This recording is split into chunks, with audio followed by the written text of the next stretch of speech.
Hello बच्चों, आज आप लोग केमिस्ट्री की ऑनलाइन की फर्स्ट क्लास पढ़ेंगे।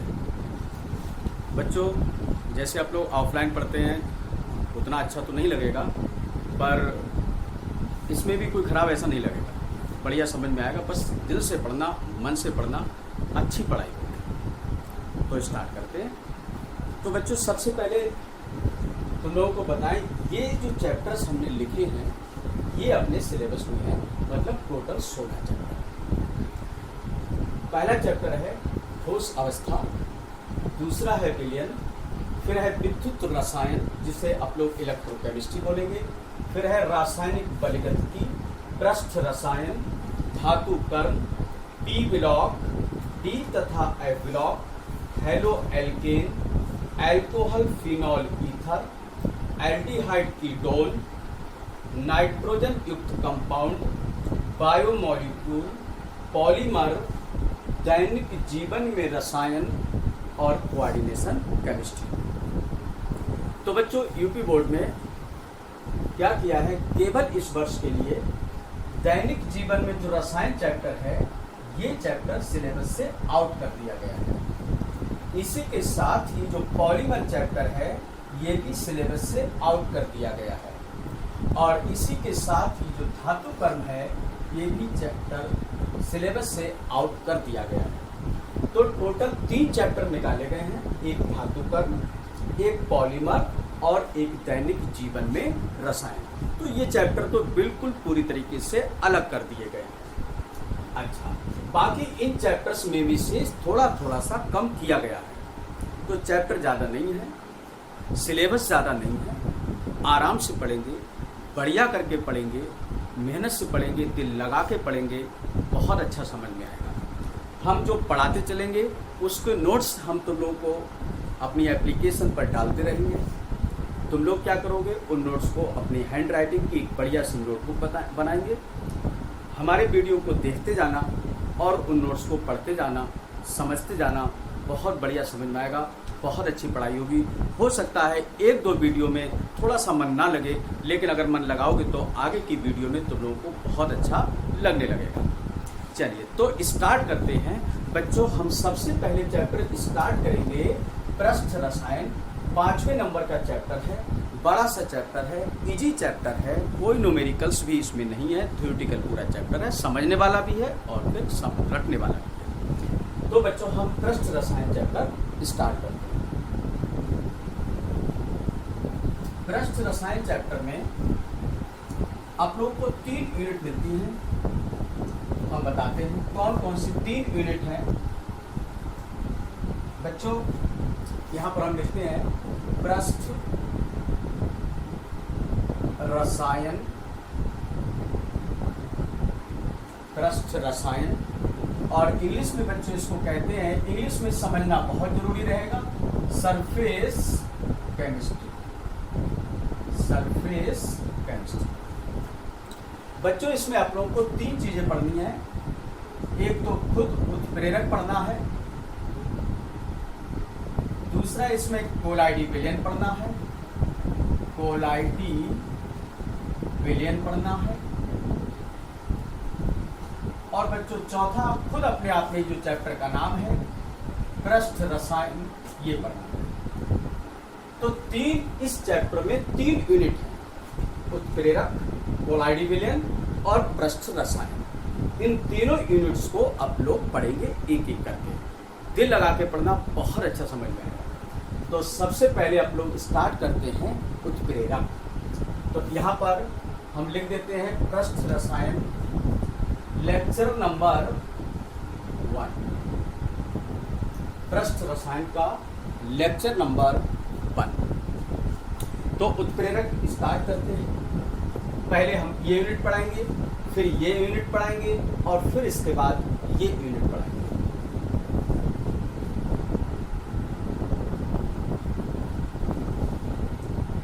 लेक्चर 1 उत्प्रेरक। ठीक है, ये पता नहीं उसमें कैमरे में आ रहा है कि नहीं आ रहा, ऊपर लिखा हुआ आ रहा होगा। चलिए, तो बच्चों सबसे पहले उत्प्रेरक को इंग्लिश में कहते हैं कैटालिस्ट। क्या कहेंगे? कैटालिस्ट। यहीं पर एक वर्ड तुम लोगों को और मिल जाएगा, उत्प्रेरण। और बच्चों इसको इंग्लिश में कहेंगे कैटालाइसिस। उत्प्रेरक कैटालिस्ट, नया वर्ड उत्प्रेरण, ये कहा है, ये अड़ा है, उत्प्रेरण और कैटालाइसिस। बच्चों क्या होता है? जैसे कोई रिएक्शन हमने कराया, नाइट्रोजन और हाइड्रोजन का रिएक्शन कराया, और रिएक्शन जब कराया N2 + 3H2 = 2NH3। Nitrogen hydrogen से क्रिया करके अमोनिया बना रहा है। ये रिएक्शन मान लिया 10 मिनट में ये रिएक्शन कंप्लीट हो। ये रिएक्शन कितने टाइम में कंप्लीट हो रही है? 10 मिनट में। हमने क्या करा, इसमें एक सब्सटेंस मिला दिया। जब हमने Fe मिलाया तो ये रिएक्शन 10 मिनट की बजाय ये रिएक्शन 5 मिनट में ही पूरी हो गई। तो बताओ बच्चों, क्या इस Fe ने क्या इस अभिक्रिया का वेग नहीं बढ़ाया? बिल्कुल बढ़ाया।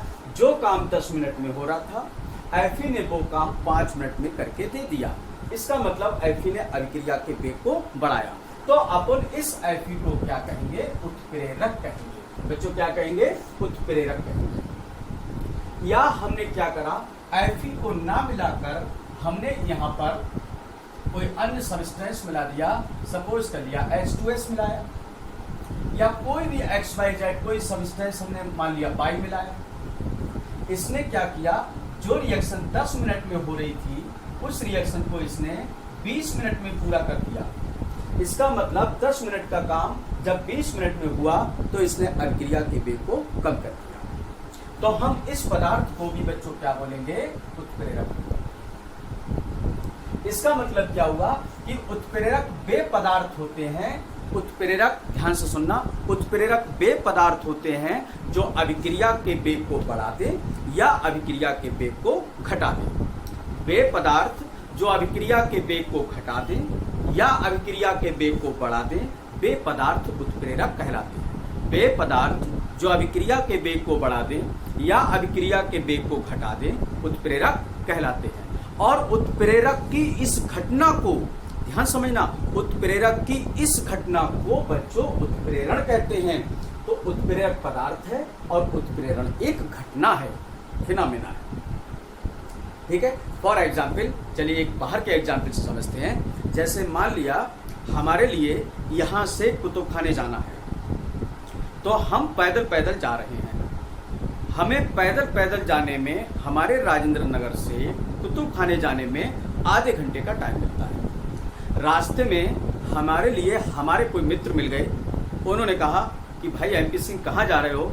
हमने कहा हम कुतुब खाने जा रहे हैं। तो उन्होंने क्या करा, बोले आओ स्कूटी पे हम बिठाल के तुम्हें कुतुब खाने पहुँचा देते हैं। तो उन्होंने, स्कूटी वालों ने, हमारे मित्र ने कुतुब खाने पर पहुँचा दिया। अब बताओ क्या हम आधे घंटे में ही पहुँचेंगे? बिल्कुल नहीं। अब हमारा काम मात्र 5 या 10 मिनट में हो गया। तो हमारे जाने की दर बढ़ी? बिल्कुल बढ़ी। किसने बढ़ाई दर? हमारे जाने की गति किसने बढ़ाई? स्कूटर वाले ने बढ़ाई। तो जिन्होंने बढ़ाई तो वो स्कूटर वाले हमारे लिए कौन हुए? उत्प्रेरक हुए। या चलो हटाओ, हम पैदल पैदल जा रहे हैं, हमें जाने में आधा घंटे का टाइम मिलता है। रास्ते में हमारे एक मित्र मिल गए, भाई बोले कहाँ जा रहे हो? हमारी उनसे गपशप हुई, 15 मिनट गपशप हुई, फिर हम वहाँ पर पहुँचे 45 मिनट में। तो हमारे जाने की दर कम हुई? बिल्कुल हुई। किसने कम करी? बातें करके हमारे मित्र ने कम की। तो वो भी क्या हुए? हमारे लिए कैटालिस्ट हुए, उत्प्रेरक हुए। तो एक ने अभिक्रिया की दर, हमारे जाने की दर को बढ़ाया और एक मित्र ने हमारे जाने की दर को कम किया। दोनों मित्र हमारे लिए क्या हुए? उत्प्रेरक हुए। तो जो पदार्थ अभिक्रिया की दर को बढ़ा दे या अभिक्रिया की दर को घटा दे, उत्प्रेरक कहलाते हैं। बच्चों समझ में आया? ठीक है, बहुत अच्छा। फिर है उत्प्रेरकों का वर्गीकरण। उत्प्रेरकों का वर्गीकरण। उत्प्रेरक क्या समझ में आया? वे पदार्थ जो अभिक्रिया के वेग को बढ़ा दे या अभिक्रिया के वेग को घटा दे, उत्प्रेरक कहलाते हैं। बढ़िया, समझ में आ रहा है? बहुत अच्छा। चलिए अब है उत्प्रेरकों का वर्गीकरण। उत्प्रेरक का वर्गीकरण, क्लासिफिकेशन ऑफ कैटालिस्ट। बच्चों उत्प्रेरकों को दो भागों में वर्गीकृत किया गया है, बल्कि दो आधारों पर किया गया है। पहले ये समझ, दो आधारों पर किया गया है। एक किया गया है दो आधारों पर, एक भौतिक अवस्था के आधार पर, भौतिक अवस्था के आधार पर, और दूसरा उत्प्रेरक की क्रिया विधि के आधार पर, क्रिया विधि के आधार पर। तो एक एक करके पढ़ते हैं। पहले उत्प्रेरकों का वर्गीकरण भौतिक अवस्था के आधार पर, फिर अपन लोग पढ़ेंगे उत्प्रेरकों का वर्गीकरण क्रिया विधि के आधार पर। तो भौतिक अवस्था के आधार पर उत्प्रेरकों को दो भागों में क्लासिफाई किया गया है। एक बच्चों समांगी उत्प्रेरक, समांगी उत्प्रेरक, दूसरा है बच्चों विषमांगी उत्प्रेरक। एक समांगी उत्प्रेरक और दूसरा विषमांगी उत्प्रेरक। समांगी को इंग्लिश में कहते हैं, इंग्लिश में समझना बहुत जरूरी बच्चों, होमोजीनियस कैटालिस्ट, और इसको कहते हैं बच्चों हेट्रोजीनियस कैटालिस्ट, हेट्रोजीनियस कैटालिस्ट। क्या है बच्चों, एक एग्जाम्पल से इसको हम समझाएंगे और इसको आप लोग खुद इस पर समझने की कोशिश करना। इसको हम समझाएंगे, इसको तुम लोग खुद समझना। हमने एक एग्जाम्पल लिया, हमने कोई एग्जाम्पल लिया, चलो SO2 + O2 is equal to SO3। ये अभिकारक है और ये उत्पाद। बच्चे जो क्रिया करते हैं उनको अभिकारक बोलते हैं, और जो क्रिया करते हैं उनको उत्पाद बोलते हैं। ये बात आप लोग जानते हैं अच्छी तरीके से।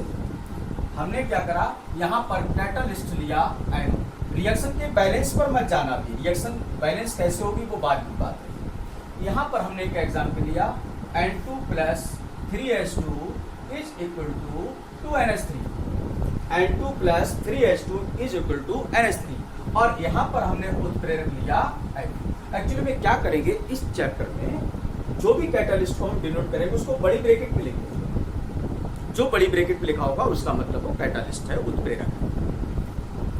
यहाँ पर बच्चों देखो SO2 और O2 जो अभिकारक है, बच्चों ये कौन सी अवस्था में है, कैसी अवस्था में, सल्फर डाइऑक्साइड और ऑक्सीजन गैस होता है। उत्प्रेरक जो हमने एनो लिया है ये भी किस अवस्था में है, ये भी गैस अवस्था में है। समांगी, समांगी समझो, ठीक है। नाइट्रोजन और हाइड्रोजन ये गैस अवस्था में होते हैं, और जो हमने उत्प्रेरक F लिया है ये सॉलिड है, मतलब ठोस है। विषमांगी, बात पकड़ने में आ रही है। समांगी, विषमांगी समझो, आयुषी समझो, प्रतिभा समझो, अनामिका समझो, पूनम समझो, इत्यादि इत्यादि सब लोग समझो। क्या समझा, यहाँ पर अभिकारक और उत्प्रेरक की देखो भौतिक अवस्थाएं समान हैं। जब अभिकारक और उत्प्रेरक की भौतिक अवस्थाएं समान हों, एक जैसी हों, तब तो वो समांगी उत्प्रेरक होगा। और अगर अभिकारक और उत्प्रेरक दोनों की भौतिक अवस्थाएं भिन्न भिन्न हों तो वो विषमांगी उत्प्रेरक होगा। समांगी बच्चों एक जैसी भौतिक अवस्थाएं, विषमांगी एक जैसी भौतिक अवस्थाएं। ये शायद बोर्ड पर नहीं दिख रहा होगा, ये कैमरे में पता नहीं आ रहा, नहीं आ रहा। एक मिनट चेक कर लेते हैं कितना आ रहा है, एक सेकंड।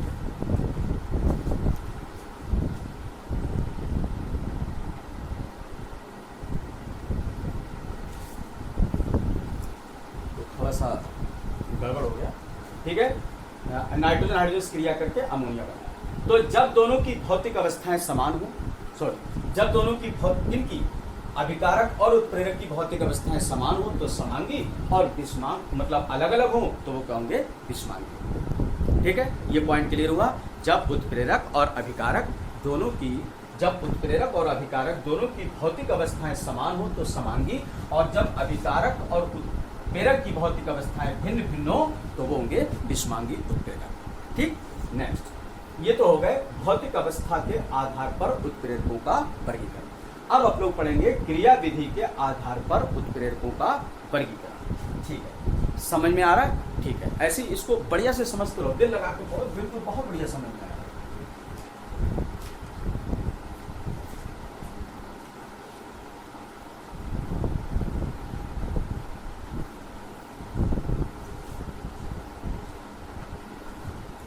पहले ही समझ रहे थे कि ऑफलाइन क्लास स्टार्ट होंगी तभी पढ़ाएंगे, लेकिन अब ऐसा लग नहीं रहा है।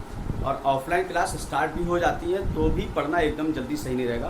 पहले माहौल को देखेंगे कैसा माहौल है, उसके बाद फिर ऑफलाइन क्लासेस लगाएंगे। तब तक आप लोग इसी से ही काम चलाएंगे और बढ़िया समझ में आएगा, ऐसा कुछ नहीं। चलिए, क्रिया विधि के आधार पर उत्प्रेरकों का वर्गीकरण। क्रिया विधि के आधार पर उत्प्रेरकों का वर्गीकरण किया गया है, हम यहाँ पर लिख देते हैं, कई भागों में किया गया है। एक होता है समांगी उत्प्रेरक, ये हमने गलत लिख दिया है। एक होता है धनात्मक उत्प्रेरक, धनात्मक उत्प्रेरक।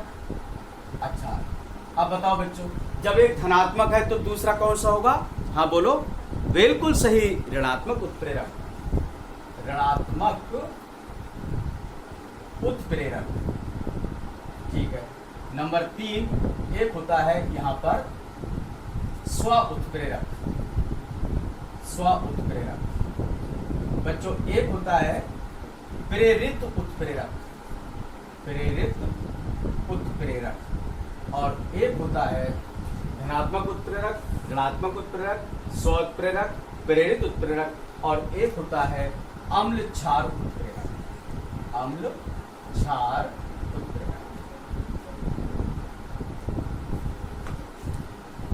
धनात्मक उत्प्रेरक, ऋणात्मक उत्प्रेरक, स्व उत्प्रेरक, प्रेरित उत्प्रेरक और अम्ल क्षार उत्प्रेरक। अब इनको एक एक करके पढ़ते हैं। सबसे पहले धनात्मक उत्प्रेरक। एक बार थोड़ा सा ऐसे आइडिया दे देते हैं। धनात्मक उत्प्रेरक जो उत्प्रेरक अभिक्रिया के वेग को बढ़ा देते हैं। ऋणात्मक उत्प्रेरक क्या होगा भाई? धनात्मक क्या बताया? जो अभिक्रिया के वेग को बढ़ा दे। ऋणात्मक क्या होगा? जो अभिक्रिया के वेग को घटा दे। स्व उत्प्रेरक वक्त आने पर बता दिया जाएगा। प्रेरित उत्प्रेरक वक्त आने पर बता दिया जाएगा। अम्ल क्षार उत्प्रेरक वक्त आने पर बता दिया जाएगा। Very good. तो पढ़ते हैं सबसे पहले धनात्मक उत्प्रेरक। शॉर्ट में इसको ऐसे ले लेते हैं, पॉजिटिव, चलो हिंदी में लिख देते हैं धनात्मक, धनात्मक उत्प्रेरक जो अभिक्रिया के वेग को बढ़ा दे। N2 + 3H2 = 2NH3। यहाँ पर हमने क्या लगा दिया? Fe।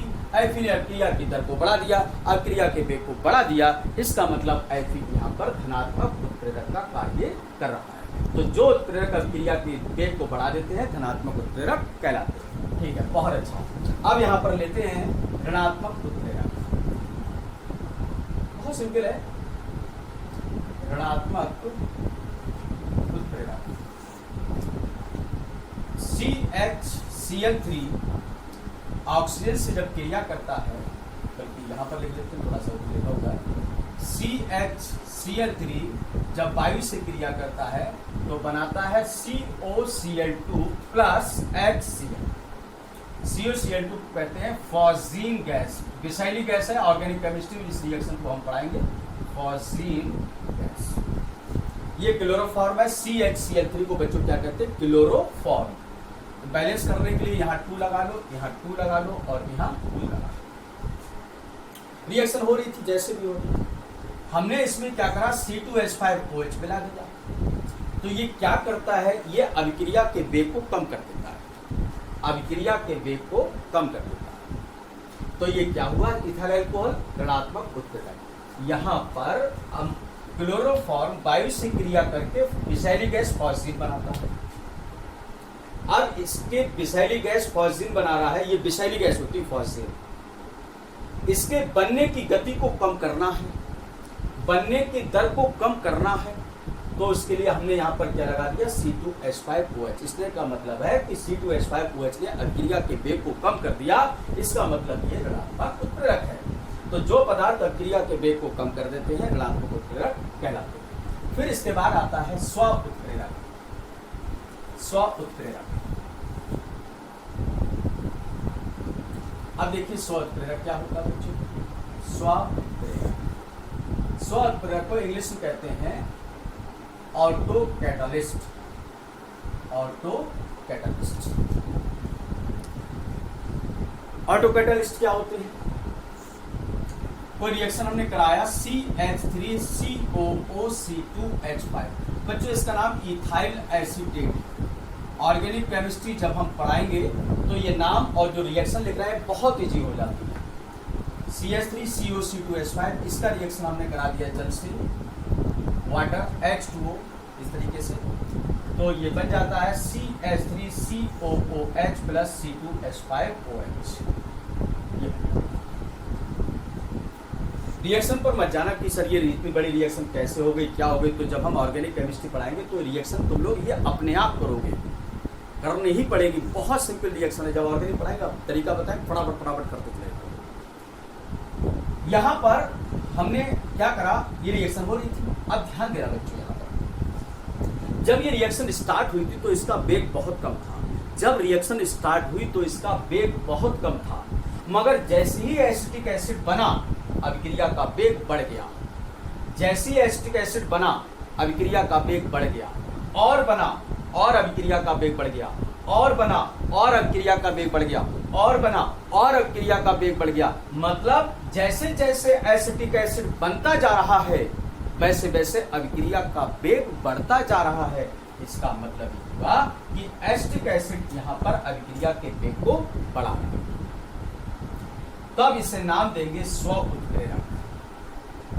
बच्चों अगर गौर करो तो अभी हमने जितने भी एग्जाम्पल्स बताए थे उसमें हमने चाहे एफी मिलाया हो चाहे एनो मिलाया हो तो अलग से मिलाते थे उत्प्रेरक के लिए, मगर यहाँ पर हमने किसी भी पदार्थ को अलग से नहीं मिलाया है, बल्कि अभिक्रिया में जो उत्पाद बना है, अभिक्रिया में जो उत्पाद बना है वही उत्प्रेरक का काम करने लगे तो उसे क्या कहेंगे? स्व उत्प्रेरक।